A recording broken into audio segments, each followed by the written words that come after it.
mga lalabs, for today's video, ayan, dahil nag-crave po ako ngayon ng Pancit Canton. Ayan, magluluto po tayo ngayon ng Lucky Me Pancit Canton Calamansi flavor. Ayan, 2 pack po itong ating lulutuin. Ayan, kulo na po tayo ng tubig para sa paglulutuan natin itong ating canton.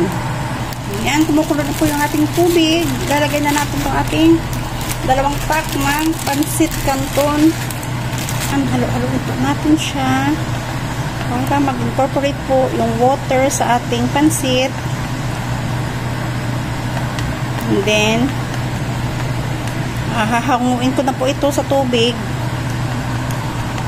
At may next pa po akong gagawin sa kanya. Ayan, mag-isa na po tayo dito ng konting bawang.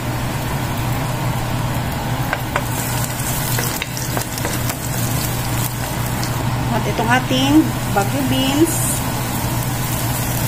Pa itong ating carrots. Ayan, nasutay lang po natin siya ng saglit.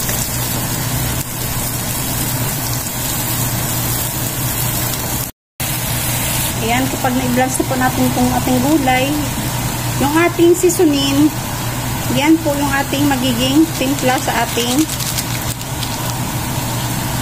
gulay.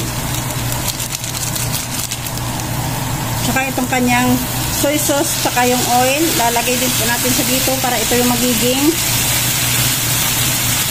timpla sa ating mga gulay. Then, halo-haloin po natin siya.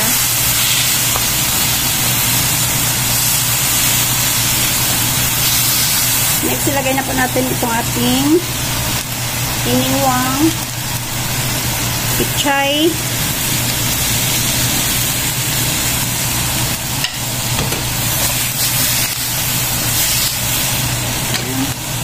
Kunting halo para mag-mix po lahat. Then, babalik na po natin itong ating niluto kaninang pansit. Ayan, halo-halo na po natin siya hanggang sa mag-well combine na po ang lasa na ating nilagay sa kanya kasama itong ating Pancit Canton. Ayan.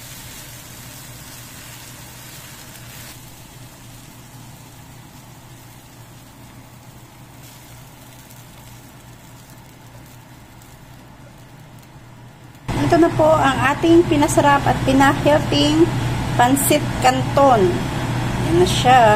Itong kapares natin sa ating pansit. Luto po ako ng scrambled egg. Ayan, nilagay ko na lang po siya dyan lahat. And then, lulutuin na lang. Ayan. And that's it. Fold na lang po natin siya. Ayan na yung ating egg. And guys, this is my lunch for today. Tara, samahan niyo po ako. This is my lunch for today. Ayan. Kain na po tayo. Meron po ako ditong orange. Ayan yung niluto kong egg. Ayan siya. Ayan, meron po tayo ditong sausage. Tsaka, ayan yung ginawa nating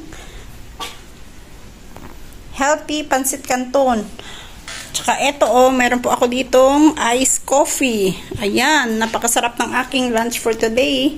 Tara, samahan niyo na po ako guys. Kain na po tayo. Thank you for watching. Bye.